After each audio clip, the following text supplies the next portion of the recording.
교수 생활 하다가 다시 필드에 와서 일을 하다 보니까 필드에서 일할 때 제가 많은 것이 넓어졌다고 생각해요. 넓어졌다는 의미는 뭐냐면 여러 각층의 사람들을 만나게 되더라고요. 그래서 내가 몰랐던 나의 죄를 깨닫게 되고, 그리고 내가 이 사람들하고 어떻게 부딪히면서 함께 한 팀으로서 일을 해야 하는가 하는 것에 굉장히 고민을 많이 하고 살았었어요. 그래서 제가 이 non-profit organization에 있은 지 30년 해서 요번에 리타를 하거든요. 근데 그 30년 동안 교수 생활을 하면서 느끼지 못하고 겪지 못하는 많은 것들을 겪었다고 생각이 들어요. 그래서 여러분들한테 나누는데 여러분 제가 탁상 공론하는 게 아니라 정말 필드에서 같이 뛰면서 여러분들과 같이 운동을 하는 사람으로서 경기장에 있는 사람이라고 생각합니다. 예, 상담의 위치는 그러면 상담은 실천 신학의 어느 자리에 있느냐? 한번 제가 생각을 해봤어요. 설교. 설교학도 실천 신학이죠. 하나님의 말씀을 정리하고 선포하는 것이죠. 그리고 성경 공부는 성경 전체의 프레임을 만들어주는 거예요. 울타리치기. 그래서 이 성경 공부를 정확하게 정말 정도에서 사운드 닥트린 위에서 한다면 이단에 빠질 사람들이 많지가 않아요. 그래서 울타리를 쳐주는 것이 바로 성경 공부입니다. 그래서 성경 공부라는 게 굉장히 중요해요. 세 번째, 묵상은 그날의 말씀을 내 삶에 적용하는 거예요.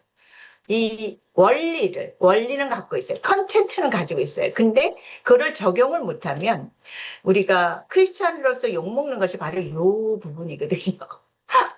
저도 우리 그 스텝 중에서 제가 스텝에 한 50명, 50몇 명 정도 되는데 그 중에 크리스찬들 많아요.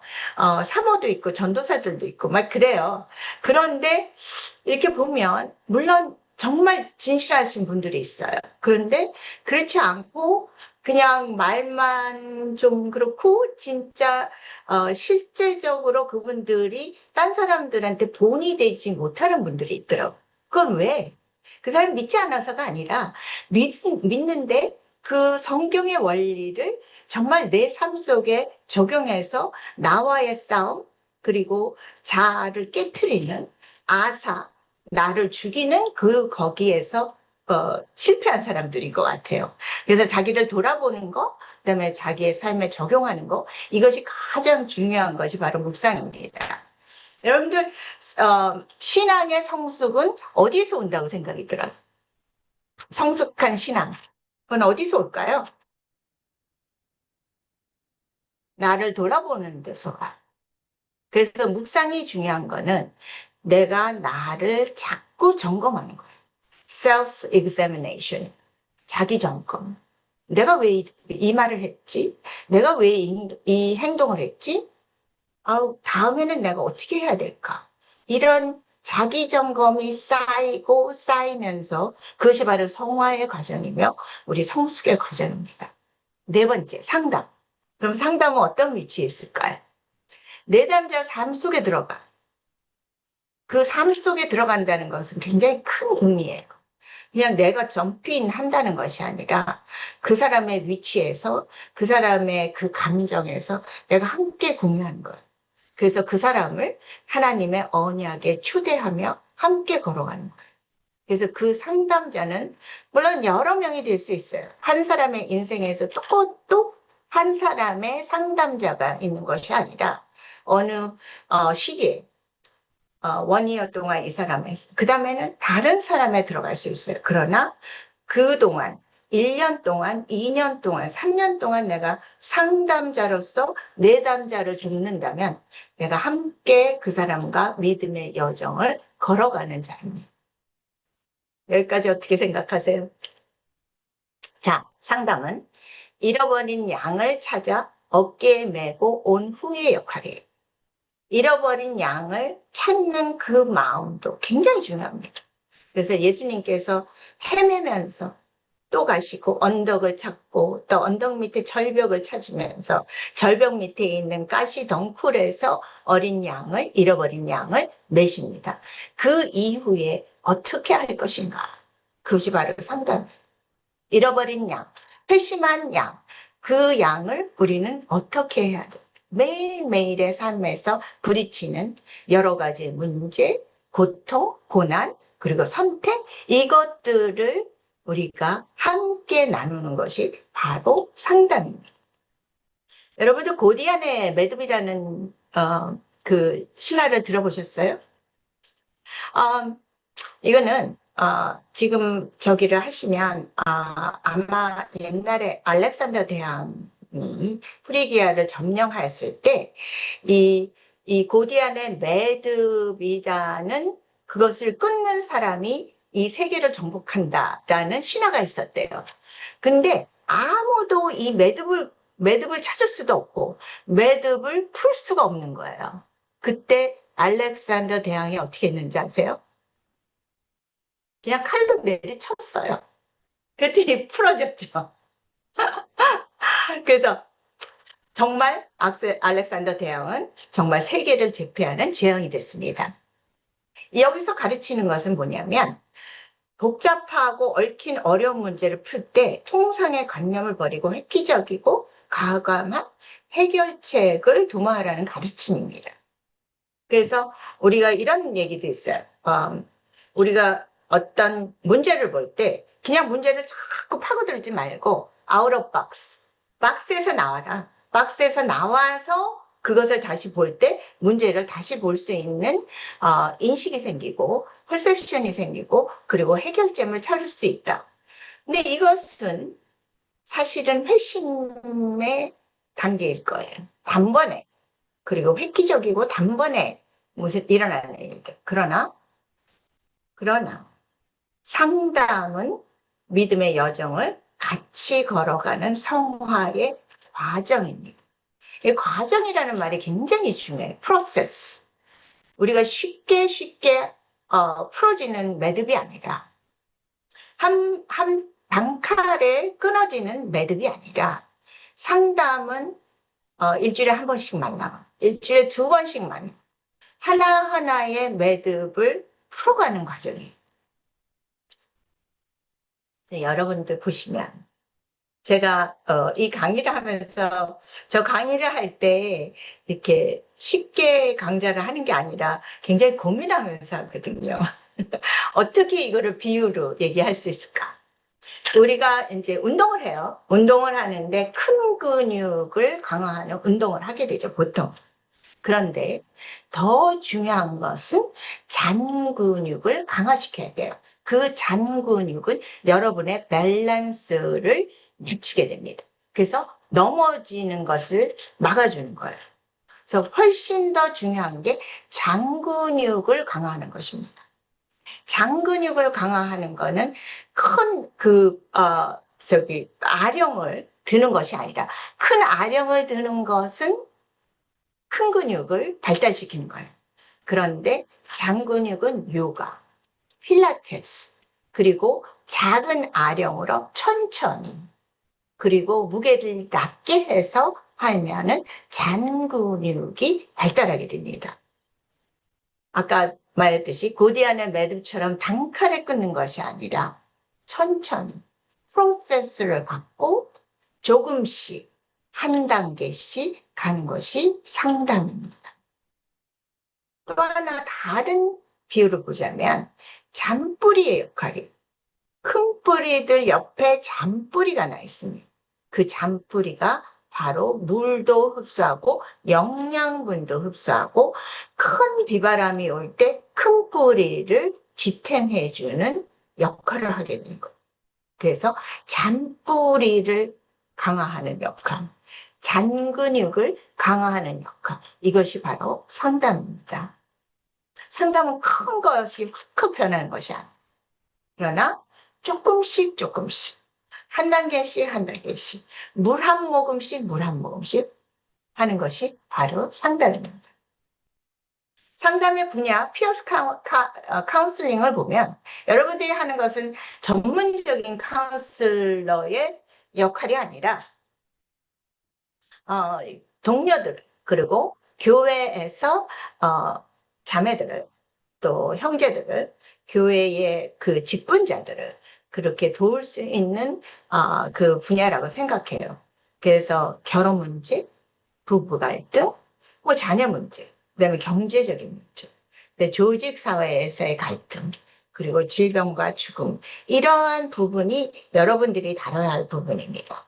근데 거기서 조금 더 나가서 중독이라든가 아니면 정신병이라든가 이쪽은 여러분들이 건드리지 않는 것이 좋습니다.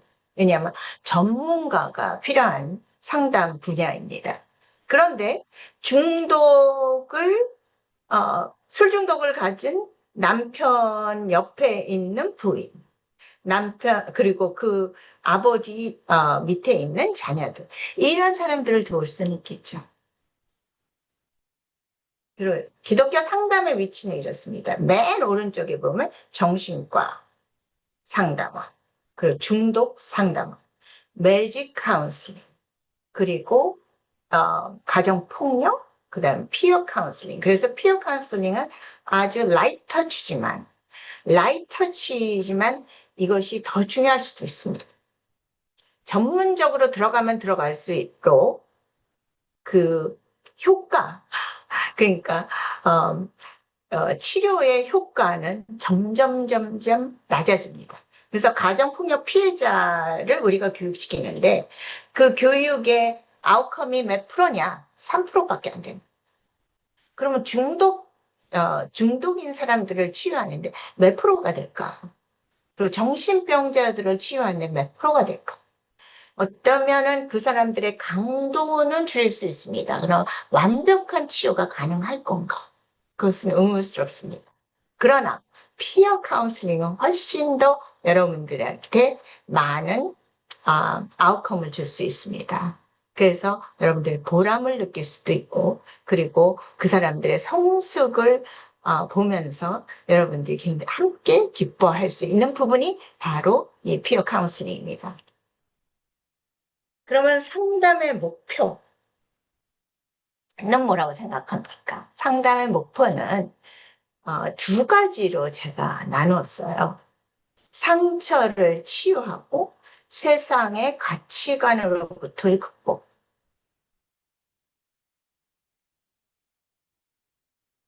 이단에 쉽게 빠지는 이유를 아세요? 이단에 왜 이렇게 사람들이 쉽게 점프인해서 거기서 나올 수가 없을까요?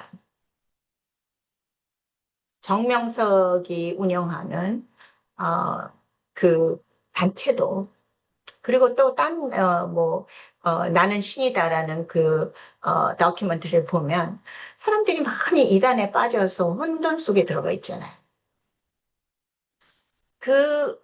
제가 생각할 때는 또 다른 사람들은 다른 의견이 있을 수 있습니다.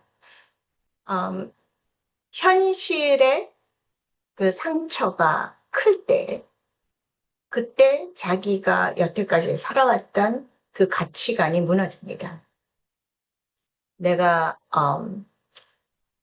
연인이 나를 떠났고, 또 남편이 나를 떠났거나 남편이 나를 완전히 그 사별했거나 또 갑자기 우리의 모든 경제가 파탄을 이었거나 그러면 내가 여태까지 갖고 있던 가치가 내가 성실하게 일했는데 내가 남편을 사랑했는데 내가 연인을 사랑했는데 왜 이런 일이 일어날까라는 의문을 갖게 됩니다.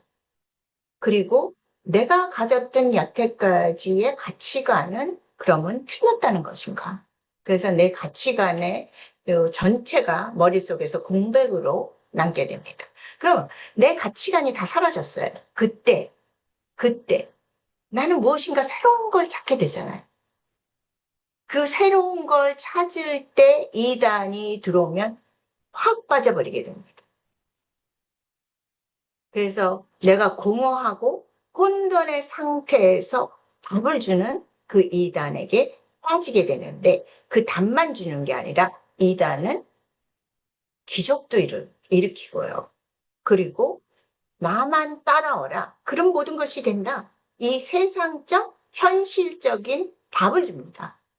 하나님은 답을 주시나요?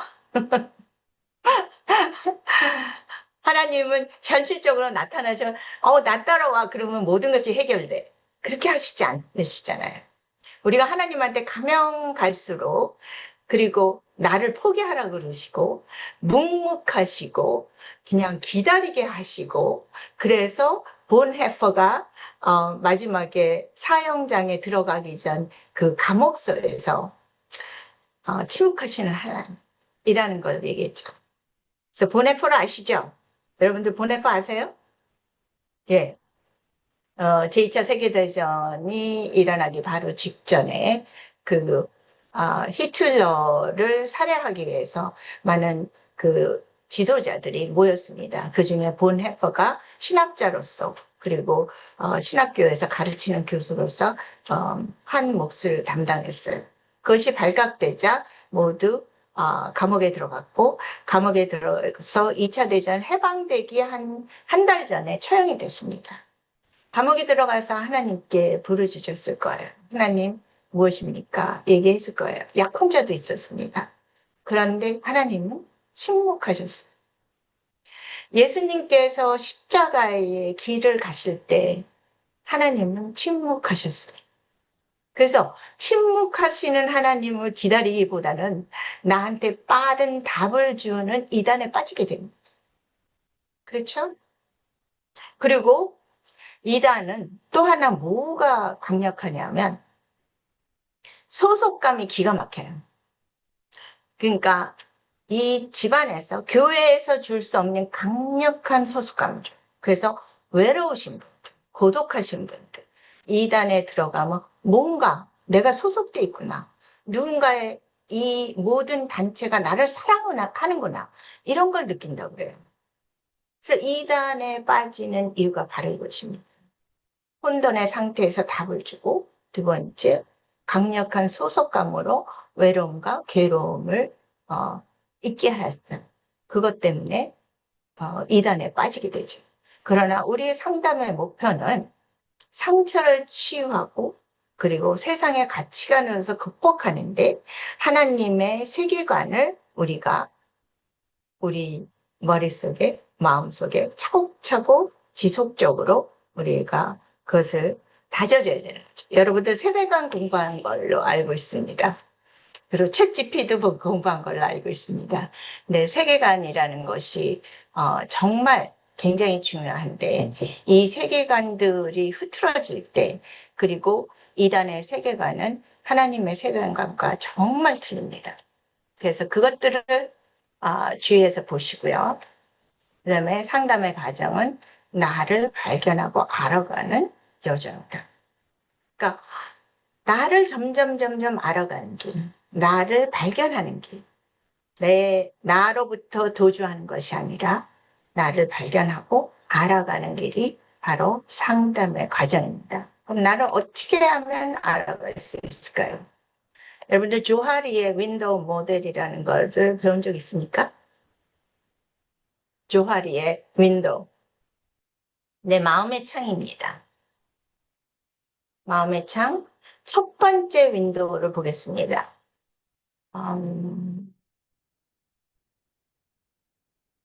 첫 번째 윈도우는 여기 들어가죠. 오픈 에리아. 나도 알고 다른 사람도 알고 있는 창입니다. 이 창. 그러니까 나는 키가 160이고 나이가 몇 살이고 내 학벌은 어떻고 이건 나도 알고 다른 사람도 아는 것이죠. 나는 결혼을 했고 애가 둘이고 뭐 이런 것들입니다. 두 번째 창을 보겠습니다. 나는 아는데 딴 사람들은 모르는 창입니다. 이건 비밀이겠죠. 내가 연애에 실패했고 나의 가족 중 하나가 장애인이고 이런 것들을 숨기려고 하면 이것은 비밀이 되는 것입니다. 그리고 세 번째 참 보겠습니다. 남들은 아는데 나는 몰라요. 내가 갖고 있는 것들. 이것이 나의 블라인드 스팟이겠죠. 내가 보지 못하는 것이요. 저는 이렇게 작년부터, 내가 좀 괜찮은 사람이구나. 그런 거 생각하고 있었어요. 뭐 이제, 웬만큼 다 이뤘고, 또 성경 공부를 가리키면서 우리, 자매들하고 굉장히 많은 대화도 나누고 그러는데, 우리 딸이 갑자기 이제 집에 들어와서 살게 됐거든요. 공부를 다시 시작한다고 그래가지고. 근데, 어느 날 이러더라고요. 엄마는 한 말 또 하고 또 하고 또 하고 몇 번씩 끝날 때까지 해. 어머, 내가 그랬더니, yes, you didn't know that? 엄마 몰랐어. 그러니까 내가 몰랐던 부분을 딴 사람이 아는 부분이 있단 말이에요. 저 사람 굉장히, 교만해. 근데 나는 몰라요. 그렇죠? 그런 부분이 있단 말이에요.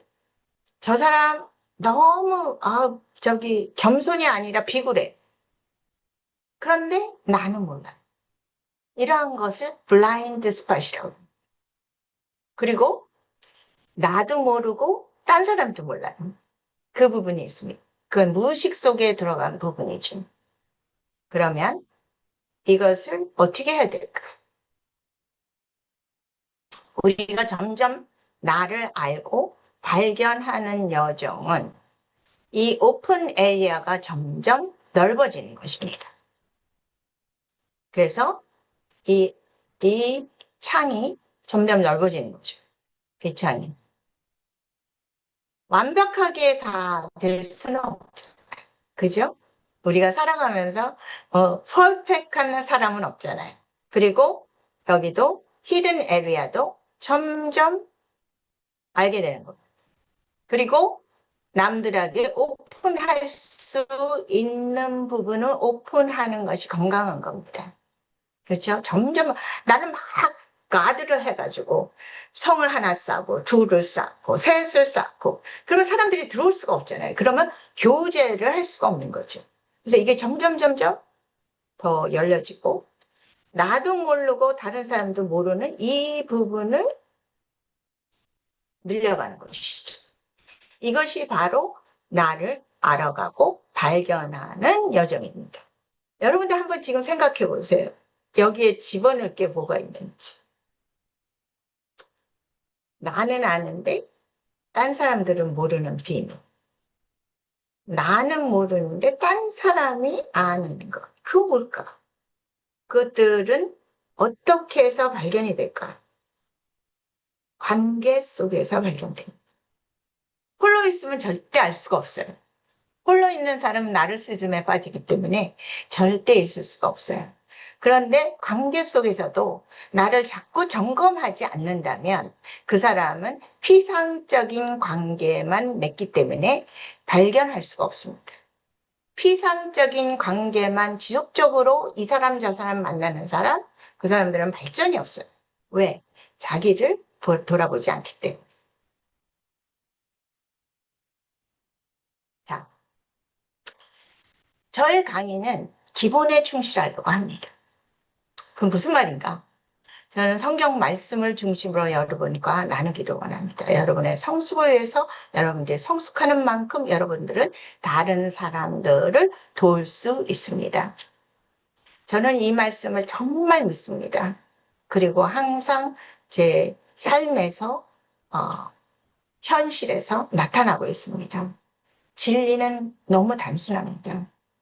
진리는 복잡한 것도 아니고 새로운 것도 아닙니다. 그런데 인간은 새로운 걸 항상 찾습니다. 새로운 건 뭐가 있나? 저 사람은 무슨 새로운 걸 말하나? 그런데 진리는 단순합니다. 예수 그리스도께서 우리를 위해서 돌아가셨고 사흘 만에 부활하셔서 우리에게 성령을 보내셔서 구원의 언약의 완성을 이루실 분이라는 것. 그리고 그 진리는 우리를 자유케 합니다. 2002년 월드컵에서 히딩크 감독이 왔잖아요. 그때 히딩크 감독이 우리 선수들을 보면서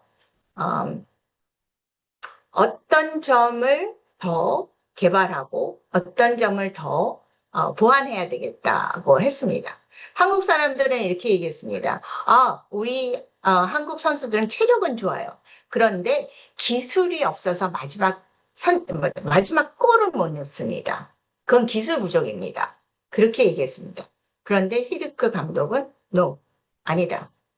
기술이 부족한 게 아니라 기초 체력이 부족하다.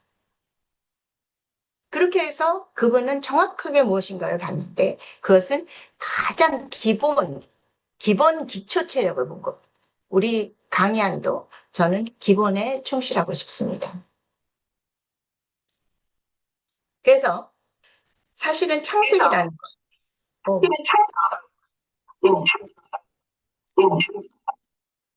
에코가 뜨네요.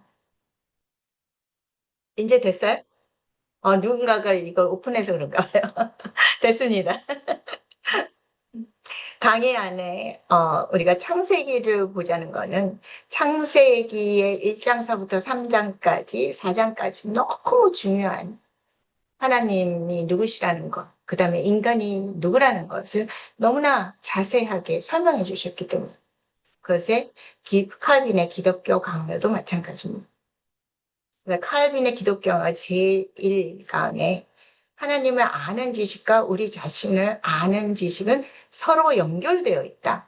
그런데 하나님을 아는 지식이 우선이다. 여러분, 공산주의, 마르크시즘, 그는 인간 사회에 대해서 대단한 과학적 분석을 한 겁니다. 여태까지 막스처럼 이 사회에 대해서 정확한 분석을 한 사람은 없었습니다. 어떤 분석을 했느냐? 막스, 조금만 더. 음, 막, 죄송합니다. 뒤로 갔네요. 막시즘은 어떤 분석에 지배계층과 피지배계층이 있다. 사회는. 그 지배계층이 피지배계층의 잉여 가치를 갖고 부를 쌓는 것이다. 그렇기 때문에 자본주의는 망할 수밖에 없다. 그런데 그 결과는 어떻게 됐습니까? 그 결과는 어떻게 됐습니까? 공산주의가 망했잖아. 사회에 대한 분석은 정확하게 했지만 인간에 대한 분석은 빠져 있었습니다. 인간의 무엇에 대해서 빠져 있었을까요? 인간은 죄인이고 이기적인 사람이다. 라는 것이 빠져 있기 때문에. 공산주의 그 사회에서 노동력이라는 것은 자본주의 사회의 노동력의 10분의 1도 안 된다 그래요. 그래서 사람들의 모티베이션이 없는 거예요. 왜냐하면 나한테 돌아오는 게 없으니까. 내가 일을 많이 해도 내가 일을 적게 한 사람하고 똑같이 돌아와요. 그러면 누가 일을 하겠어요? 그게 인간의 이기적인 성품. 그것을 빠뜨렸기 때문에. 그래서 이런 말들을 해요. 20대 때 막시즘에 빠지지 않는 것은 이상하다. 그런데 40대까지 막시즘을 빠져 있다면 그것은 더욱 이상한 일이다. 그래서 우리 한국에서도 20대 정말 똑똑한 젊은이들이 공산주의에 많이 빠졌죠. 너무나 그 자본주의에 대해서 신랄한 그 비평을 했기 때문에. 그런데 그분들의 실패는 인간이 누구인가, 그 사회를 구성하는 인간이 누구인가에 대한 그 해석이 빠졌기 때문에 공산주의는 실패할 수밖에 없었습니다. 자, 우리는 성경에 하나님은 누구인가? 인간은 누구인가? 그것으로 돌아가야 됩니다. 그래야 우리는 정확하게 이 사회가 어디로 가며 인간은 무엇이며 하나님은 누구인가에 지속적으로 우리가 배우게 되고 그것을 우리 안에 깊이 우리의 그 정도로 가는 길을 택하게 되어 있습니다. 창조의 하나님, 여러분들 다 아시죠? 그것을 부인하시는 분들은 하나도 없으실 겁니다. 근데 이런 질문을 저는 여러분들한테 드리고 싶어요. 하나님이 왜 천지를 창조하셨을까? 왜 창조하셨을까요? 심심하셔서? 두 번째 질문은, 아, 하나님의 능력을 과시하기 위해서? 그건 아니죠. 원인 없는 목표만 있을 뿐입니다. 그 목표는 인간을 창조하시고 우리와 교제를 하기 위해서, 초대하기 위해서 하신 것입니다. 어떠한 종교도 그 신과 교제를 하는 종교는 없습니다. 오로지 그 기독교만이 하나님과 교제하기를 하나님께서 초대하십니다. 그 목표만 있을 뿐입니다. 욥기의 개요는, 욥의 질문은 왜 나한테 이런 고난을 주십니까? 고난의 고난, 고난의 고난. 그래서 결국은 몸까지 해야 하는 그런 고난을 하나님께서 허락하셨습니다. 그때 왜라는 것은 계속해서 욥이 질문하는 것이었습니다. 그러나 하나님이 나타나셔서 뭐라고 하십니까? 그 질문에 대답하시나요? 아니요. 대답하지 않으십니다. 오로지 내가 누구냐? 너희들 악어의 이빨 개수가 몇 개인지 아느냐? 하늘과 궁창이 나눠지는 걸 아느냐? 우박이 어디서 쏟아지는 거 아느냐? 그것이 나다. 그러니까 이 세상의 원칙은 인과 응보의 원칙입니다. 세상의 원칙은. 그러나 하나님 세계관, 하나님 나라에서의 원칙은 인과 응보가 아닙니다. 그래서 예수님도 십자가에서 돌아가셨고, 그리고 본 해퍼드 처형을 당했고, 바울도 많은 고통을, 고난을 당했고, 모든 사도들이 정말 십자가에서 거꾸로 매달려 죽으신 분들도 있습니다.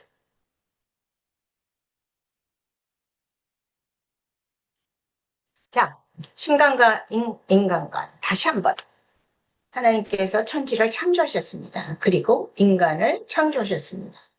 언약의 하나님이시며 우리를 지금도 섭리하시고 이 언약을 완성하실 때까지 우리를 포기치 않으십니다. 그러면 그렇게 우리를 사랑하시는 분이 왜, 왜 에덴 동산에 선악과를 주셨을까요? 여러분들 초신자들이 질문하는 거 아니에요? 교회에서 어떻게 대답하십니까? 아니, 하나님이 사랑이시라며 우리를 그렇게 에덴 동산에 두셨으며 모든 것을 다 갖춘 에덴 동산에 두셨으며 근데 선악과는 왜 거기다 넣으시며 그리고 거기에 울타리도 안 치셨을까요?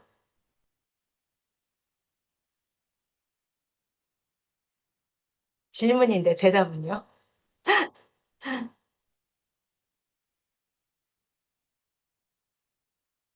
바로 이겁니다. 지금 무인도에 비행기가 고장으로 불시착했습니다. 그래서 불시착했습니다. 그리고 모든 사람이 죽었고 바다에 첨벙 아니면 깨져서 불시착할 때 불이 나서 그리고 다 죽었고 세 사람만 살아남았습니다. 여자 하나에 남자 2명. 무인도에 이 여자가 이 두 남자의 사랑을 받습니다. 그리고 선택하라고 합니다.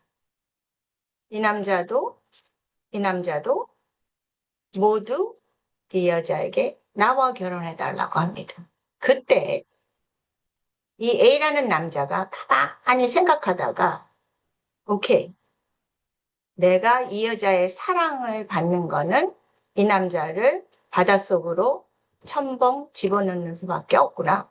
그리고 이 첨벙 집어넣습니다. 그러면 이 A라는 남자가 이 여자한테 받는 사랑은 완전한 사랑일까요? 아니면 이 사람과 함께 얘기하면서 교제를 하면서 이 여자가 좋아하는 성품이 있고 이 여자와 함께하는 공유점이 많고 해서 선택하는 것이 완전한 사랑일까요?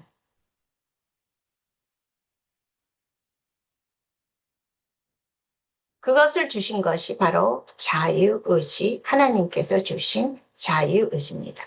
자유의지를 갖고 이 에덴 동산의 사과를 먹느냐 안 먹느냐, 따느냐 안 따느냐로 하나님을 정말 사랑하느냐 안 하느냐가 결정되는 것입니다. 그래서 지금 하나님은 선악을 알게 하는 나무 열매는 먹지 말라 이렇게 명령하셨어요. 그랬더니 사탄이 이 두 번째 남자가 첫 번째 남자도 두 번째 남자가 이래. 하나님이 참으로 너희에게 동산 모든 나무를 먹지 말라 하시더냐? 하고 질문을 던져요. 그러니까 여자가 뱀에게 말하되 동산 나무 열매를 우리가 먹을 수 있으나 동산 중앙에 있는 나무의 열매는 하나님의 말씀에 너희는 먹지도 말고 만지지도 말라. 너희가 죽을까 하노라 하셨는데 이것이 여자의 대답이에요. 그냥 하나님은 먹지 말라. 그 다음에 아웃컴은 뭐냐? 내가 먹는 날에 반드시 죽으리라. 그랬더니 사탄은 뭐라 그래요? 너희가 결코 죽지 아니하리라. 너희 눈이 밝아져 하나님과 같이 되어 선악을 알 줄 하나님이 아심이라. 그러니까 너 하나님 같이 돼. 네가 지금 다 가졌는데 딱 하나 못 가졌잖아. 하나님과 같이 되는 거. 너의 완전한 자유. 그러니까 그 말을 듣다 보니까 본즉 먹음직도 하고 부함직도 하고 지혜롭게 할 만큼 탐스럽기도 한 나무인지라 여자가 이 열매를 따먹고 자기와 함께 있는 남편에게도 주매 그도 먹은지라. 그래서 우리가 이 딴 사람의 그 사탄의 말을 우리가 받아들일 때 우리의 시각들이 변하는 걸 알 수 있습니다. 시각이 어떻게 변해요? 보암직도 하고 먹음직도 하고 탐스럽고 지혜롭게 할 것 같아요. 그렇죠? 그런데 하나님께서는 네가 먹는 날엔 반드시 죽으리라 하셨던. 그리고 그 죄는 굉장히 파급력이 강합니다. 한 사람이 죄를 짓고 옆에 사람이 그걸 보면 그 죄 짓면 안 되는데 그러다가 같이 죄를 짓습니다. 담배를 피는 사람하고 담배를 안 피는 사람이 같이 어울리면 담배를 같이 피게 됩니다. 술을 먹는 사람과 술을 안 먹는 사람 같이 자리에 있으면 술을 같이 먹게 돼요. 그렇게 죄는 강하고 그리고 급하게 작용을 합니다. 그래서 남편에게도 주죠. 자, 여기서 여러분들이 항상 여러분들이 점검할 부분이 하나가 있습니다. 누구의 음성을 듣는가? 여러분들은 하나님의 음성을 듣습니까? 아니면 사탄의 음성을 듣습니까? 이거를 매일 매 순간 내가 결정할 때 다시 한번 점검해 주시기 바랍니다. 저도 요새 지금 이제 은퇴를 해야 되니 9월 달에 해야 되느냐 내년 2월 달에 해야 되느냐 근데 뭐 여러 가지 뭐 복잡한 생각들이 많아요.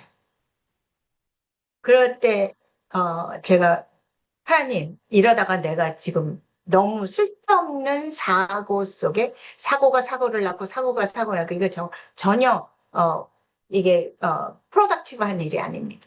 내려놓습니다. 깨끗이 나를 정리합니다. 하나님의 음성을 듣게 해주십시오.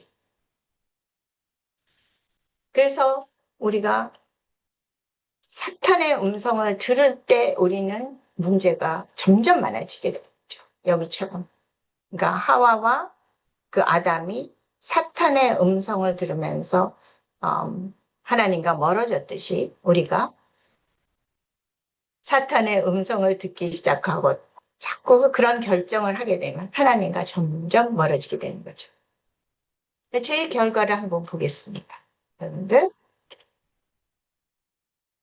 아까부터 조금 크게 할 거 제가 이 화면을 좀 적게 했네요.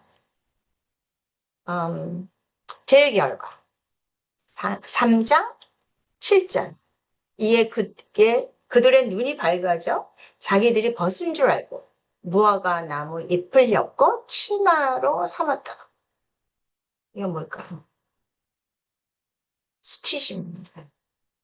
8절 그들이 그날 바람이 불 때 동산에 거니시는 여호와 하나님의 소리를 듣고 아담과 그의 아내가 여호와 하나님의 낯을 피하여 동산 나무 사이에 숨은지라. 이거는 수치심과 두려움. 죄의 결과에서 강렬한 두 가지 감정은 수치심과 두려움.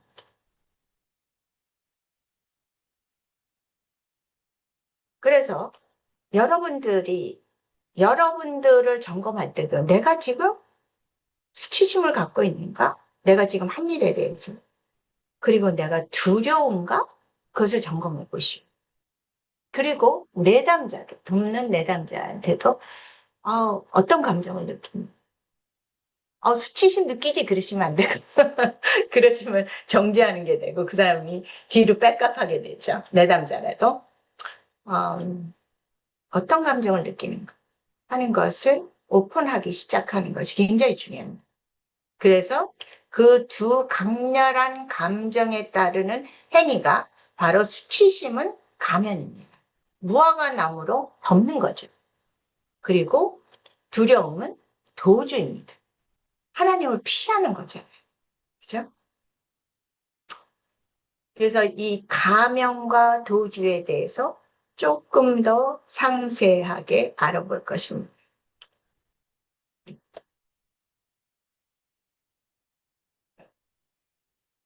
정아는 남편의 외도로 이혼을 하게 되었다. 동창회도 나가기 싫었고 친구들도 만나기 괴로웠다. 사라지고 싶었다. 오빠가 있는 미국행을 수치심을 느끼는 거죠. 그리고 도주했어. 성철의 가정은 무속입니다. 어머니가 무당입니다. 동네의 굿을 주관하셨다. 성철은 20세가 된 후 고향을 떠나 이런 집안의 사정을 누구에도 말하지 않았다. 고향 방문도 하지 않았다. 수치심으로 해서 자기 신분 세탁을 하는 거죠. 또 다른 가면을 쓴 것입니다. 밀양이라는 영화를 보셨어요? 네, 봤습니다.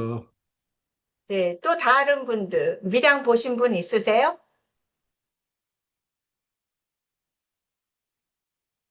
아무도 없으세요? 대단하. 네, 봤습니다. 예. 네, 보셨어요? 민주 씨 보셨어요? 밀양? 네, 맞습니다. 네네. 밀양이 시사하는 그 영화의 스토리 중에 하는 것들이 있는데 밀양을 줄거리가 이렇습니다. 신혜는 남편의 외도를 동생이 얘기했는데 그것을 부인합니다. 그런데 남편이 애인과 차석으로 죽게 돼요. 그것도 동생이 얘기를 해도 자꾸 신혜는 부인을 합니다. 그리고 아들을 데리고 밀양으로 떠납니다. 밀양이 남편의 고향입니다. 근데 밀양 사람들이 과부라고 무시하니까 부자인 척을 하며 땅을 사러 다닙니다. 그리고 은행에서 큰 돈을 빼자 아들이 유괴를 당합니다. 그리고 며칠 후 아들은 사체로 발견되고 신혜는 고통에 고통, 비통함에 빠집니다. 주위 사람들의 권유로 교회 가서 적응하며 기도에 몰입합니다. 그리고 기도하면서 살인자를 용서합니다. 그리고 거기까지만 했으면 좋은데 살인자를 찾아갑니다. 그래서 교도소에 있는 살인자에게 내가 당신을 용서했습니다. 그때 살인자가 나 안다. 하나님이 나 벌써 용서하셨어. 그 말에 충격을 입고 시내는 하나님한테 거부하고 하나님한테 반항하고 그리고 교인들을 유혹하고 교인들을 죽이려고도 하고 이런 상태에 몰입됩니다.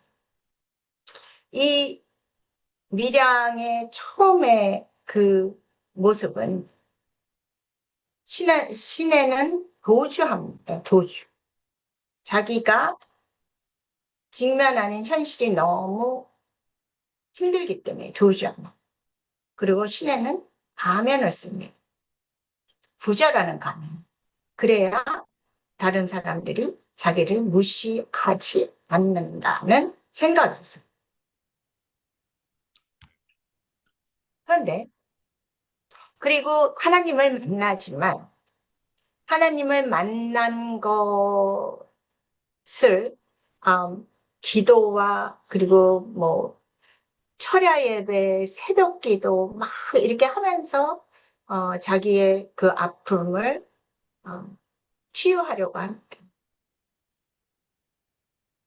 근데 제가 보기에는 밀양의 그 스토리에서 그 작가가 의도하는 거는 어쩌면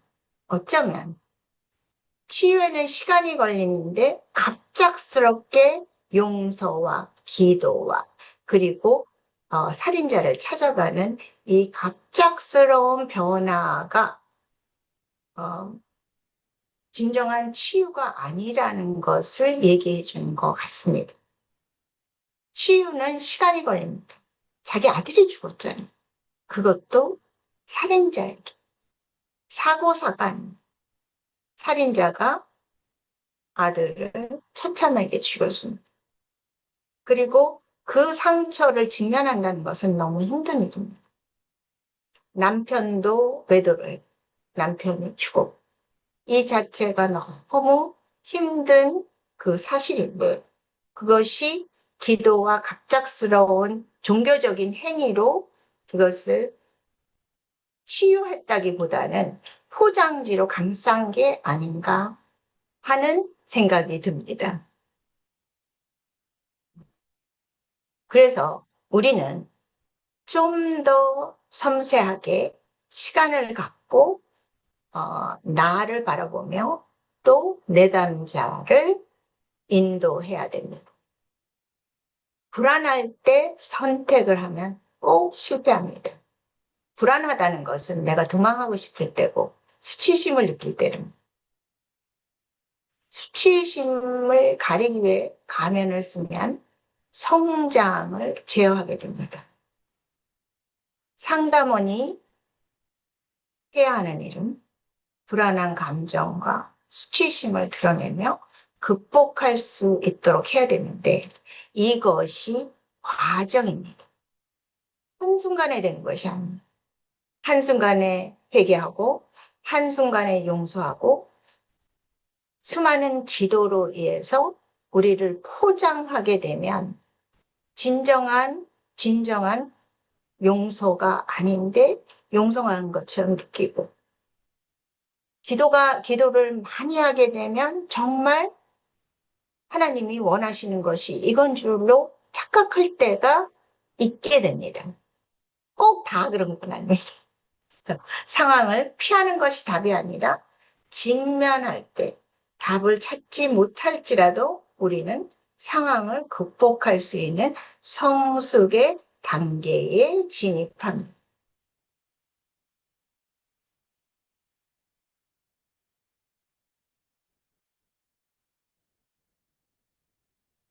그래서 여기까지 우리가 다시 한번 정리를 하면 나는 누구의 음성을 듣는가? 우리 내담자는 누구의 음성을 듣는가? 그분들은 지금 수치심과 두려움으로 불안하지 않은가? 그래서 도주하려고 그러고 가면을 쓰려고 그러지 않을까. 그래서 어떻게 도울 수 있을까? 그 방법은 너무나 다양합니다. 그래서 한 답이 모든 사람에게 적용되는 것이 아닙니다. 그러나 한 가지 정확한 것은 사실은 과정에 있는 것입니다. 여러분들도 과정에 있고, 내담자도, 여러분들을 돕는 자도, 도움을 받는 자도 그 과정 속에 있는 것입니다. 그러면 이렇게 물어보시겠죠. 그럼 어떻게 하란 말인가요? 무엇을 원하는 겁니까? 네, 내담자와 함께 있는 그 시간, 장소, 어떠한 것도 비판하지 않고 정죄하지 않는 마음, 진정한 사랑. 그것을 줄 때 그분들은 하나하나씩 그 병아리의 알에서, 계란에서 깨어나오게 됩니다. 근데 내가 자꾸 뭔가를 지시하고, 가르치고, 인도하고, 그것보다 여러분들은 함께 걸어가며, 함께 울고, 함께 웃고, 함께 따뜻한 차 한 잔을 마시는 그런 분들이 되어주셨으면 좋겠습니다. 왜냐하면 여러분들도 과정에 있고 또 그분들도 과정에 있습니다. 상황을 피하지 않게는 해주십시오. 직면할 수 있게 해주십시오. 그러면 성숙의 단계에 한 걸음 들어가게 되어 있습니다. 그 문을 열게 되어 있습니다.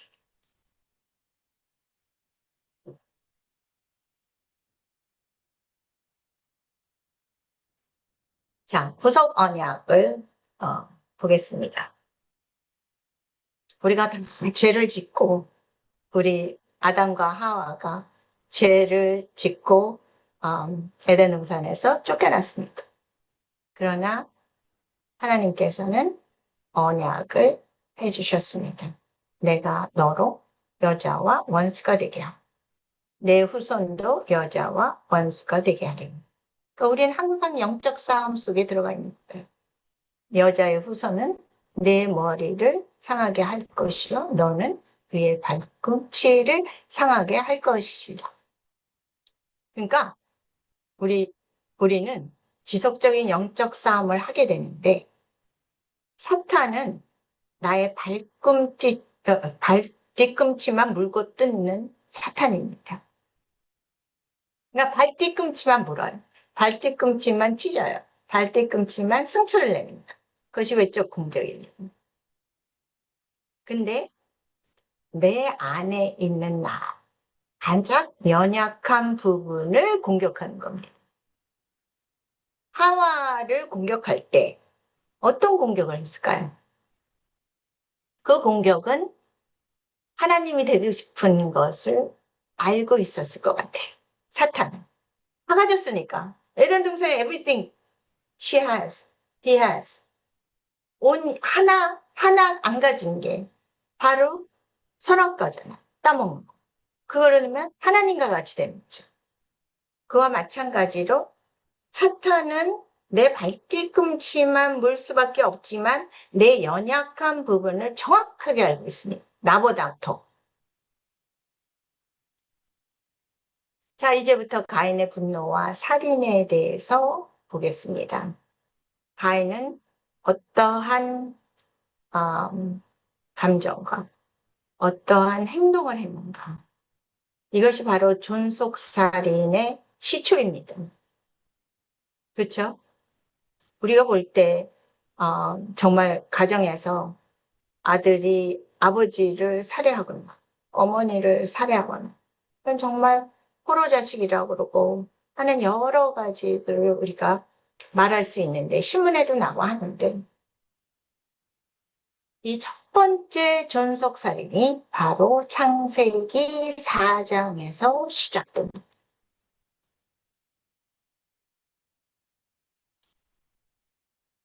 왜 시작됐을까요? 보면 창세기 4장 다 하와와 아담이 동침해서 등남했습니다. 그래서 가인을 낳고 또 아벨을 낳습니다. 그리고 세월이 지난 후에 가인은 땅의 소산을 제물로 삼아 여호와께 드렸고 아벨은 자기도 양의 첫 새끼와 기름을 드렸더니 여호와께서 아벨과 그 제물은 받으셨으나 가인과 그 제물은 받지 아니하신지라.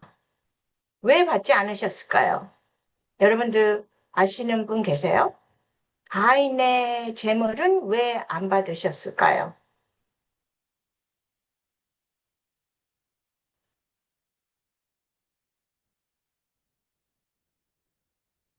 너무 조용히 하지 마시고 김희숙 씨, do you know?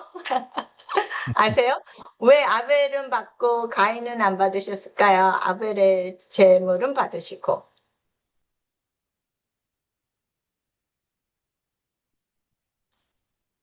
내가 시험 보는 거 아닌데. 예, 김인태 씨, 한번 얘기해 보시겠어요?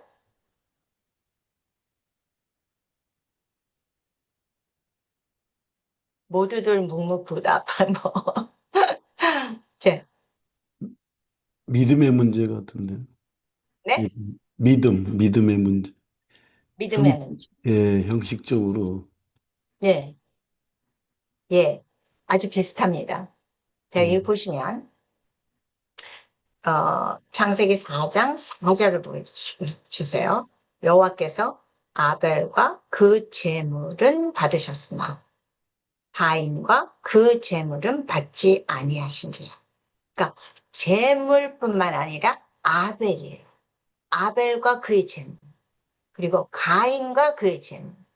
그러니까 아벨은 여호와께서는 제물에 포커스 하시는 분이 아니라 그 아벨 자체를 보시는 거고 가인 자체를 보시는 거예요.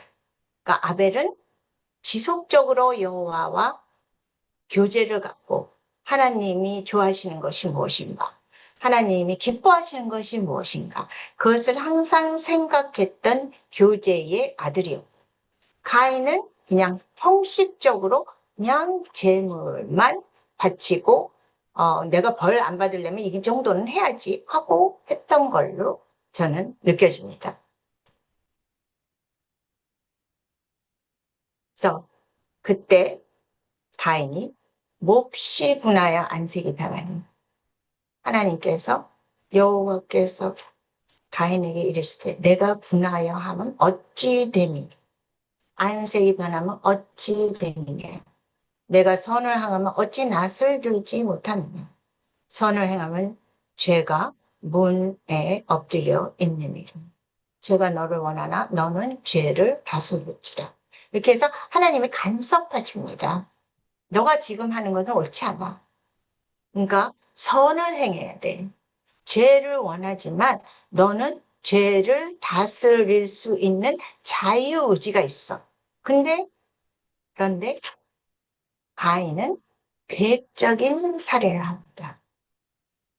가인이 그 아우 아벨에게 말하고 그들이 들에 있을 때 이거는 들에 있을 때가 아니라 들로 데려갔어. 가인이 그의 아우 아벨을 쳐 죽입니다. 그때 여호와께서 가인아 내 아우 아벨이 어디 있느냐? 그가 이르되 내가 알지 못하니 내가 아우를 지키는 자니까. 이것을 볼 때도 가인은 하나님에 대해서 전혀 몰랐던 사람입니다. 하나님 벌써 아시고 아우 아벨에 대해서 물어봤습니다. 그때 내가 알지 못하면 거짓말을 할 수 있는 대상이라고 생각하는 거죠. 가인의 분노 어디서부터 시작합니까? 상황 가인의 재물을 하나님 받지 않으셨습니다. 하나님의 거부를 지금 당했습니다. 인정받지 못했습니다. 가인. 여러분들 이런 생각을 한번 해보세요. 하나님 나를 거부시한 것보다 내 슈퍼바이저가 나를 인정하지 않아. 나를 거부했어요. 내가 선물을 사줬는데 선물을 던져버렸어요. 근데 그거보다 더 힘든 상황은 자기 동생의 재물은 받았습니다. 너무 힘들지 않을까요? 인정받지 못한 것도 억울한데 자기 동생은 하나님께서 인정해 주셨어요. 그러니까 폭발적인 분노가 일어나는 거예요. 그래서 이거를 obsessive compulsive feeling이라고 그러는데 막 그 자기를 사로잡는 그 feeling 그것을 말해요. 그러니까 부당하다, 받아들일 수가 없다. 내가 최선을 다했는데 가인의 생각에서는 본인이 최선을 당한 겁니다. 그래서 행동을 하죠. 살인 계획을 하고 살인을 했죠. 근데 참 이상한 게 하나님이 거절하셨는데 분노에 대해서는 아벨이었어요. 우리도 그럴 때가 있을 것 같아. 만약에 이제 조금 있다가 제가 다른 이제 신뢰를 들 텐데 이때 마음의 동기를 보면 자기 중심적이며 하나님을 대행하고 자기 속에 빠져 있고 하나님 노릇을 하며 질투에 사로잡혀 있습니다. 이 신뢰가 아마 거의 비슷할 거라고 생각해요. 성인은 직장에서 상사에게 공평한 대우를 받지 못한다고 믿었다. 동료 지성은 능력도 모자라고 성실하지도 못했는데 성의보다 월급도 많이 받고 진급도 빨리 했다. 성인은 화가 났고 억울했다. 이런 일들 있으시죠? 직장 생활 해보신 분 있으시죠? 그러면 이런 일들이 종종 일어날 겁니다. 사실 일 잘하는 사람보다 어, 상사하고 관계가 좋은 사람들이 먼저 승진하게 돼 있어요.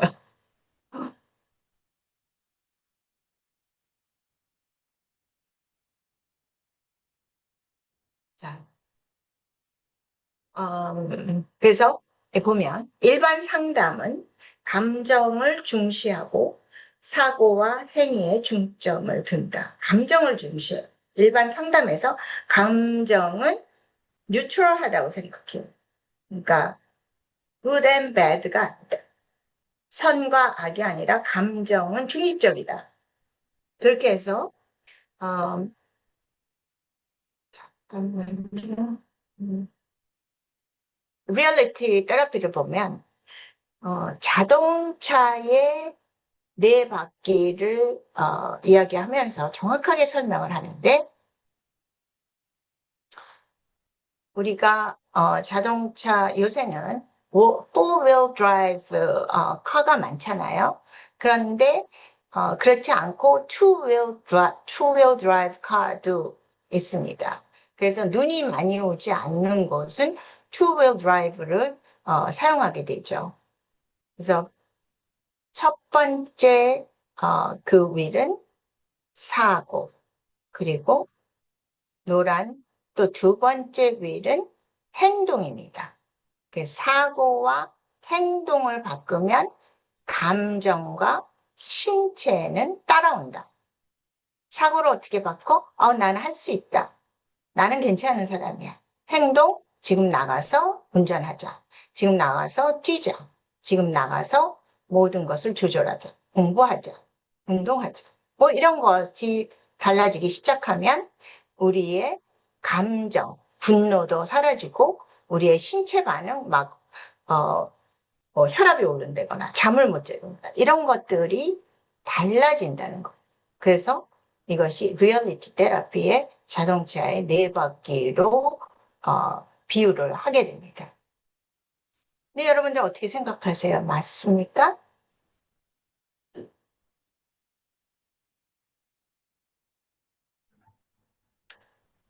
분노 조절에서 이 테라피를 굉장히 많이 사용을 해요. 그래서 분노가 일어날 때 너의 신체 반응을 보면 벌써 가슴이 뛰고 얼굴이 시뻘개지고 화가 막 분노가 막 일어나는 것이 너 느낄 것이다. 그러면 빨리 집을 나가라.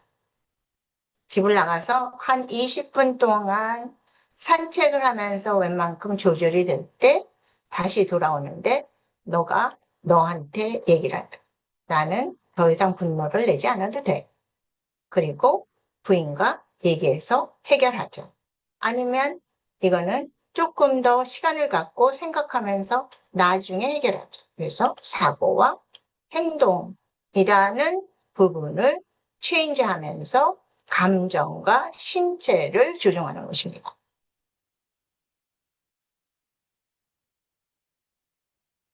네. 크리스찬의 상담은 그렇지 않습니다. 그것을 사용할 수는 있습니다. 그러나 그것이 전부는 아닙니다. 크리스찬의 상담은 모든 지킬 만한 것 중에 더욱 내 마음을 지켜라. 생명의 근원이 여기에서 남이라. 무슨 말이냐? 우리가 가인을 한번 보겠습니다. 상황, 가인의 재물을 하나님이 받지 않으심. 거부당한 가인, 인정받지 못한 상황. 아벨, 동생은 인정한 하나님. 그래서 분노, 질투, 부당하다. 행동, 계획하고 살인. 이것에 마음속에 자리 잡고 있는 동기는 질투, 나의 원함. 나는 무엇을 원한다. 스스로 행동하고 하나님은 존재하지 않아. 내가 원하는 것은 여기서 얘기했듯이 우리 자유의지에서 같듯이요. 내가 이 여자를 차지하기 위해서 이 남자를 바다에 빠뜨린다 하는 거잖아요. 그렇죠?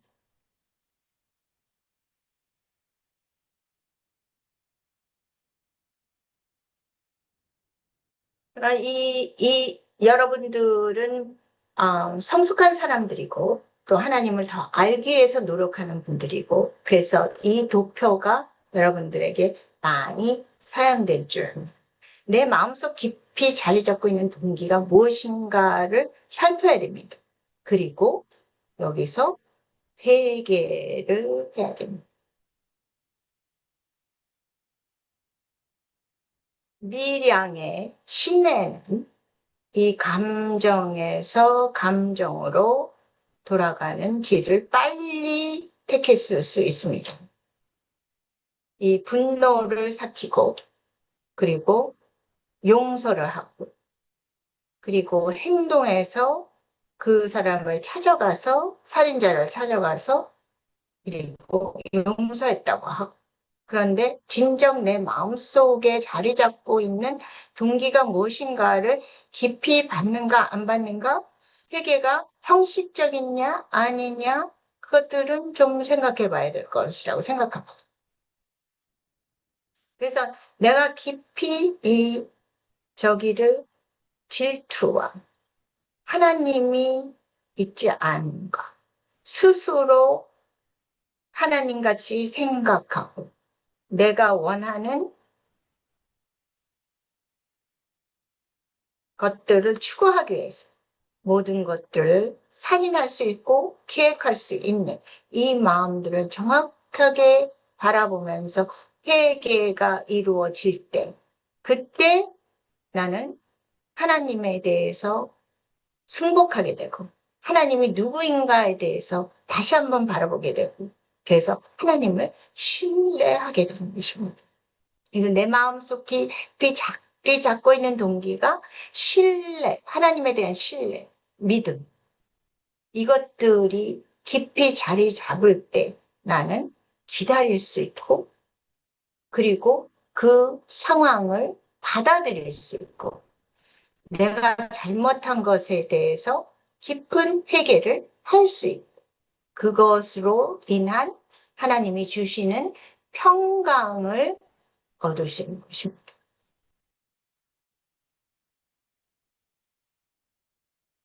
자, 여러분들 이 도표를 보고 잠깐 2, 3분 생각해 보시기 바랍니다. 지금 내가 처해 있는 상황에서 내 상황과 감정과 행동과 마음속 깊이 자리 잡고 있는 동기를 보실 수 있다면 여기에 한번 도표 안에 써주시기 바랍니다.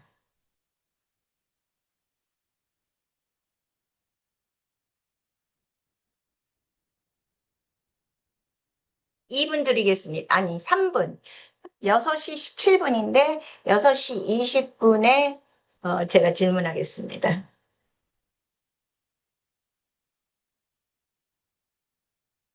3분 동안 생각해 주십시오. 저는 물 한 잔 더 가지고 오겠습니다.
네, 20분입니다.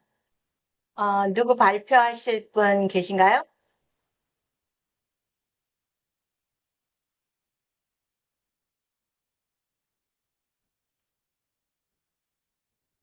미정 씨, 아이폰으로 하시네. 혹시 발표하실 수 있을까요?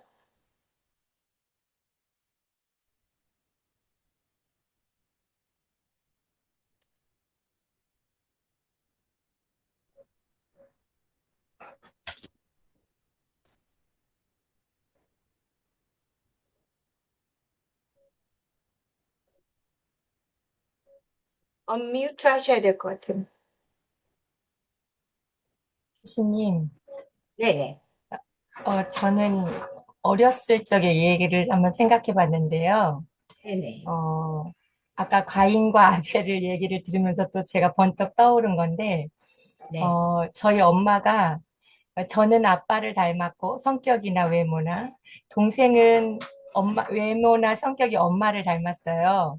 근데 이제 음, 저희 아버지가 알코올 중독이시고 막 이러시다 보니까 엄마가 아빠를 미워했는데 동생을 예뻐하시면서 너는 날 닮아서 너무 이쁘고 얌전하고 음, 착하다고 이제 그런 표현들을 했을 때 제가 마음에서 이제 화나고 짜증나고 동생을 미워하는 마음이 제가 생겼어요.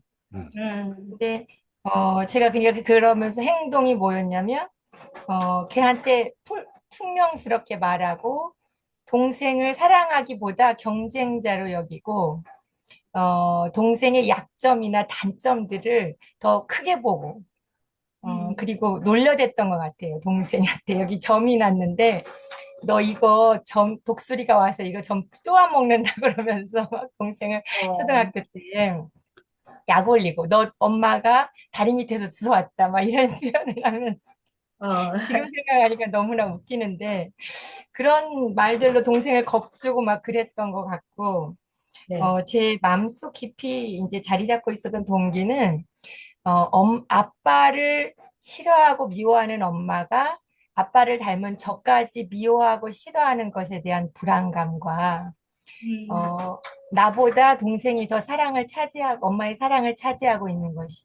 내 눈에 보기에도 아빠는 싫고, 그러면 음, 엄마의 사랑을 좀 받아야 되는데, 엄마는 나를 안 이뻐하고 동생을 이뻐하니까 그 엄마의 사랑을 못 받을 것 같은 불안감에 제가 동생을 향해서 더 그렇게 미워하고 계속 경쟁 의식을 느끼고 막 그랬던 것 같아요. 음. 사실 지금 우리 다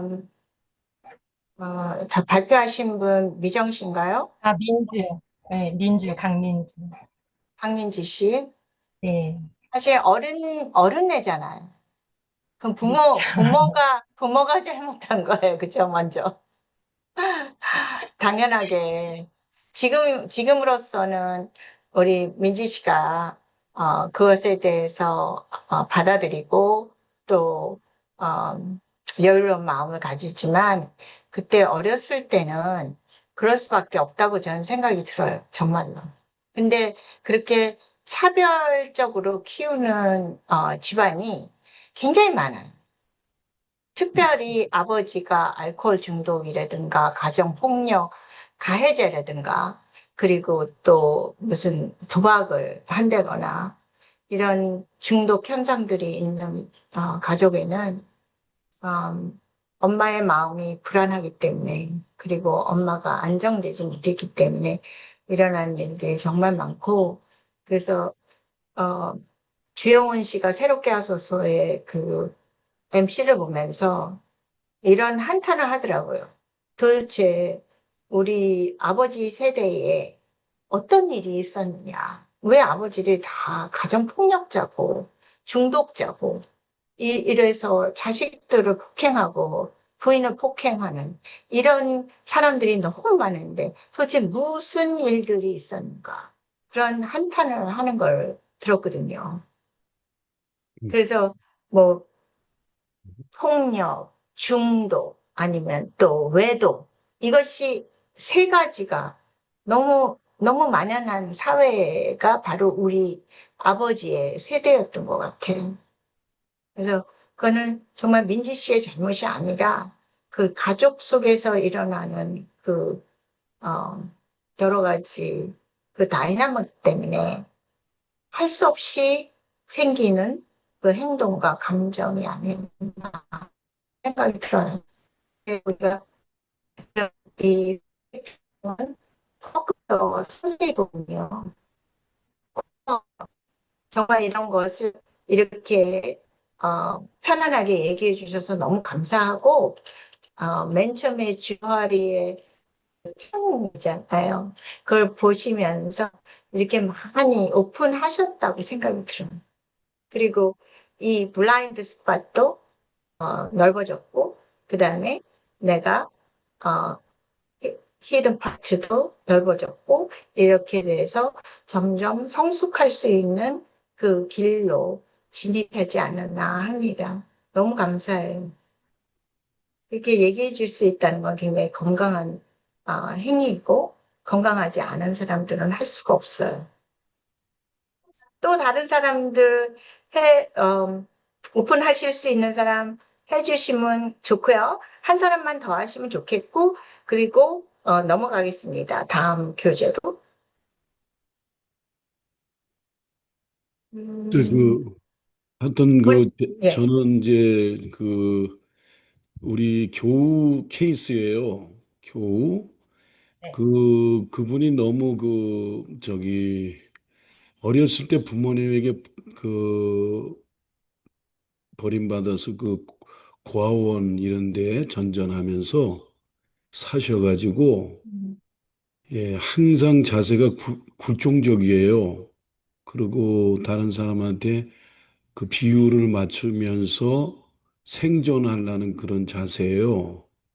그래서 그게 가만히 이제 제가 보니까 그러지 마시라고 당당하셔야 된다. 그리고 그럴 자격이 있다고 그래도 늘 그렇게 길을 못 펴요. 그래서 가만히 보니까 그 아까 그 밑에 원인은 버림받은 그런 거절감 같아요.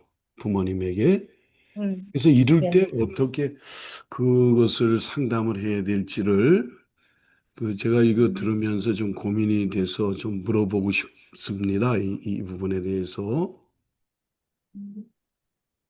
주위에 건강하신 몇몇 분들이 그분에 대해서 음, 당당해야 하십시오. 그러면 당당하지 못하는데 당당할 수 없잖아요. 그죠? 그러니까 같이 이렇게 생활을 할 때건 교회에서 만날 때건 교회에서 어떤 행사를 할 때건 그분이 잘하는 것들 그것들을 자꾸 칭찬해 주기 시작하면 조금씩 조금씩 자신감이 생기고 그다음에 자신감이 생기는 것 중에 하나는 자기가 무슨 배움의 장소로 들어간다거나, 뭐, 그걸 뭐, 크게 무슨 어디 가서 뭐, 러스쿨 간다거나 뭐 이런 것이 아니라, 컴퓨터 스쿨을 갔더라도, 그리고 ESL 클래스를 가더라도, 그것에서 조금씩 이 사람이 발전하는 거 보면 자기 셀프 컨피던스가 생기거든요. 그러한 것들이, 모이면서 지속적으로 옆에 사람들이 사랑스럽다, 너무 잘한다, 그리고 나도 이거 할 수 있네. 이러한 포지티브 임팩이 들어갈 때, 그럴 때 그 사람이 조금씩 자신감이 생기지 않나 생각해요. 근데 그럼 계속 눈치를 보는 거잖아요. 그리고 사람들한테 디펜드 on 하게 되고. 예, 그렇죠? 예, 그렇습니다. 예. 예, 예. 네. 그래서 우리가 조금 더 보면 우리의 썩은 unwholesome 그 동기는 구체적으로 뭐가 있을까 하는 것을 좀 보겠습니다. 자기의, 그리고 하나님의 노릇하는 것, 그리고 욕심, 자기 영광, 질투, 자기 중심적, 불신, 교만, 우상숭배. 하나님이 제일 싫어하는 것이 바로 우상숭배죠. 그래서 이렇게 그룹을 보면 자기의 교만, 하나님 노릇, 불신, 이거 한 그룹에 들어가는 것 같아요. 자기 중심성, 이기심, 욕심, 자기 영광, 우상숭배, 이것들이 한 그룹에 들어가요. 회계에서 가장 우리가 해야 되는 것이 바로 우상숭배예요. 보면 다 우상숭배 속에 들어가 있어요. 나 우상숭배를 뭘 하고 있는가? 그런 것들을 우리가 구체적으로 봐야 되겠죠. 우상숭배는 뭘까요? 미정 씨, 우상숭배를 뭐라고 생각하세요? 조미정 씨?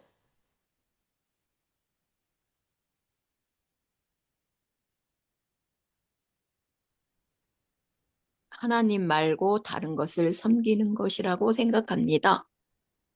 네. 어, 하나님 말고 딴 것을 섬긴다. 자, 우상은 하나님 대신한 모든 것이다. 우상은 짝퉁 하나님이며 만들어진 신이다. 성경에서 우상은 원어적으로 형상, 모양, 동상은 아니다. 우상은 바로 자기를 위해 새긴 신이다.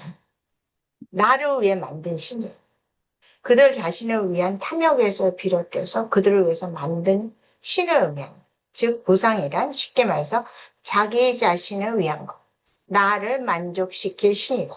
그래서 구약에 보면 우상을 섬기면서 자기 자식을 태워요. 얼마나 무서운 일이에요. 나를 위한 거예요. 나의 축복, 나의 영광, 나의 세력, 그것을 위해서는 자기 자식도 죽이는 것이 바로 인간이에요. 그게 우상숭배.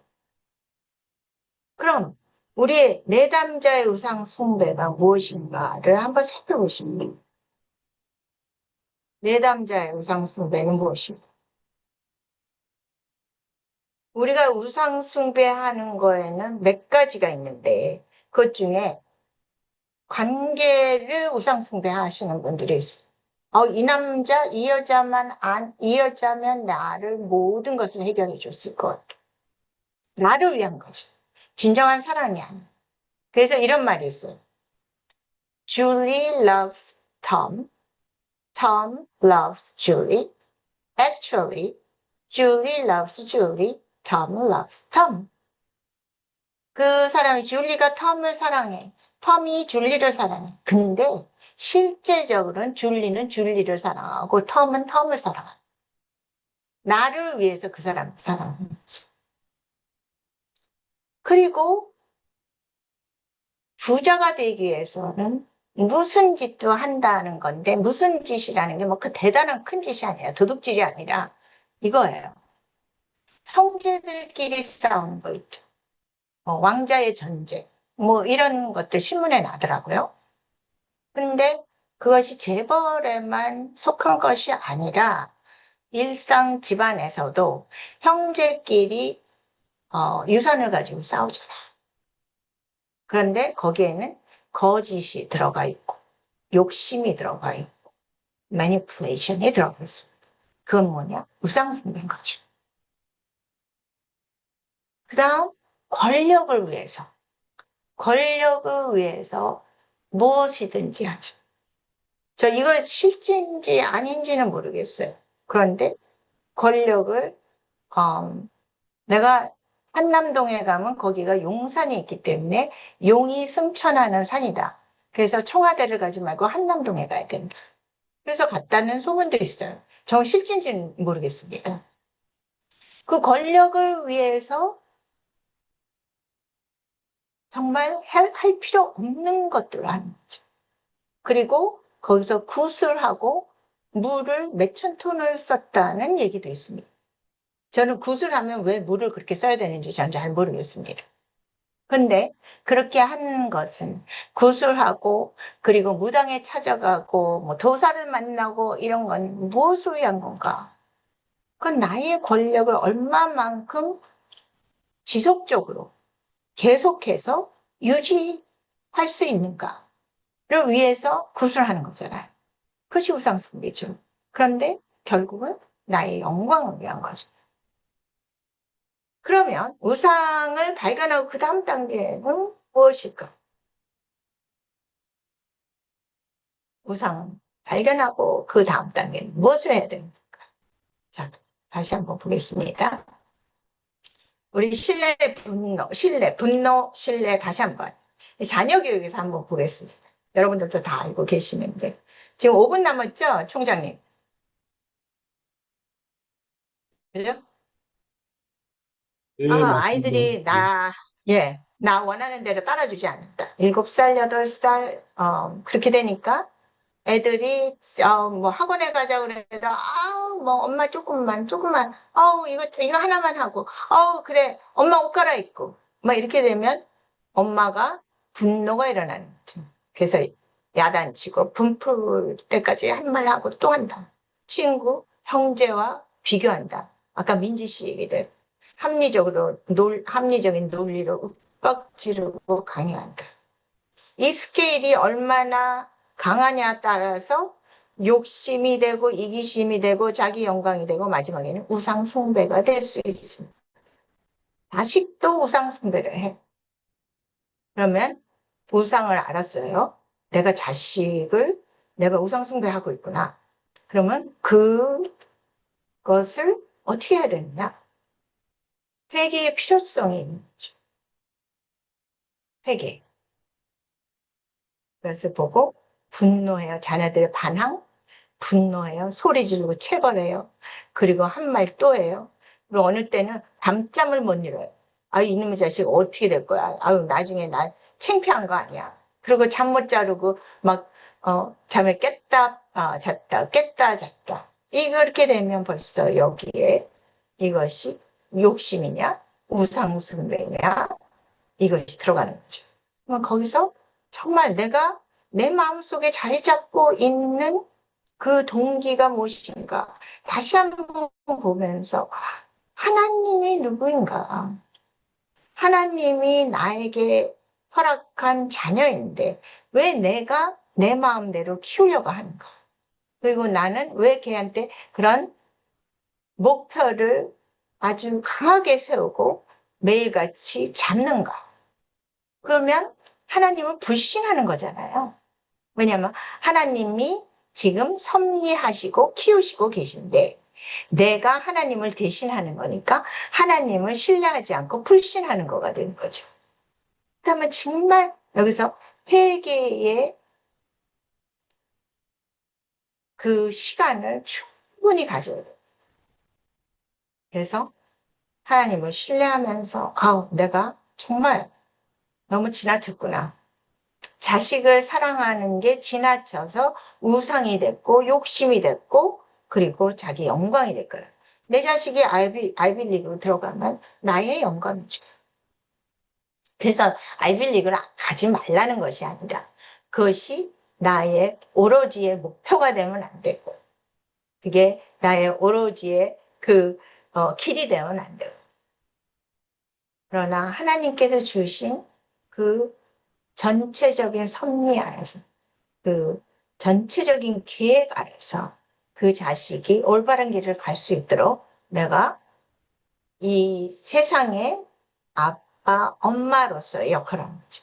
그러면 기다리게 되고 눈높이를 그 애들한테 맞추게 되고 그리고 지혜로운 말과 행동을 하게 되는 거죠. 그래서 조건 없는 사랑에 들어가는 거예요. 우리가 조건 없는 사랑을 한다는 게 너무 힘들죠. 그리고 애가 두세 명이 있을 때 하나는 너무 성실하고 잘하고 틀린 게 없어요. 근데 하나는 맨날 말썽말.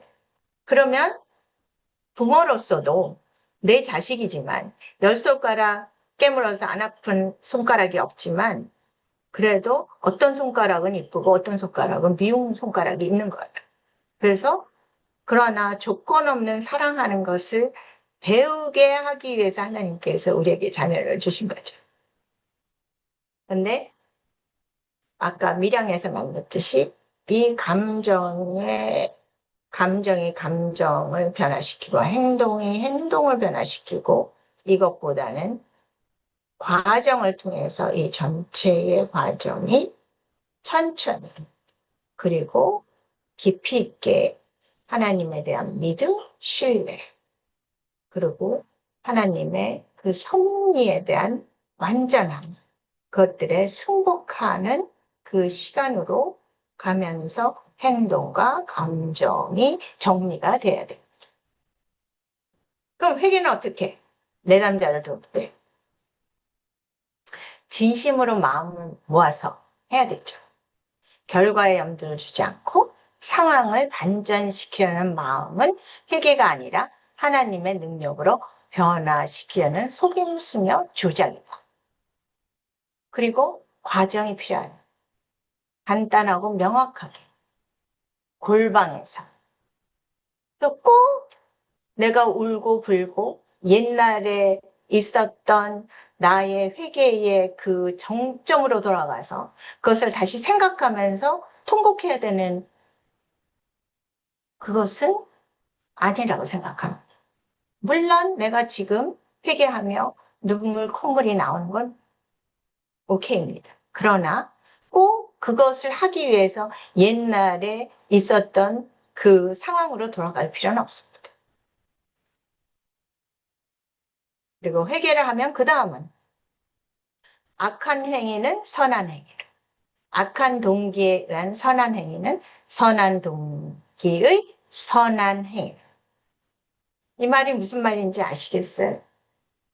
우리가 악한 행동을 한 것은 선한 행동으로 바꿔야 됩니다. 그런데 악한 동기에 의한 선한 행위도 있습니다. 그래서 팀 켈러 목사님은 선도 우리는 회개해야 된다. 왜냐하면 선이라는 가면의 행위가 있을 수 있기 때문이죠. 악한 동기에 의한 선한 행위는 선한 동기의 선한 행위로 전환시켜야 됩니다. 이것이 바로 성화의 과정이다.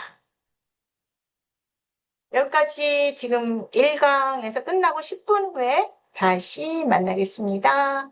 예, 아이고.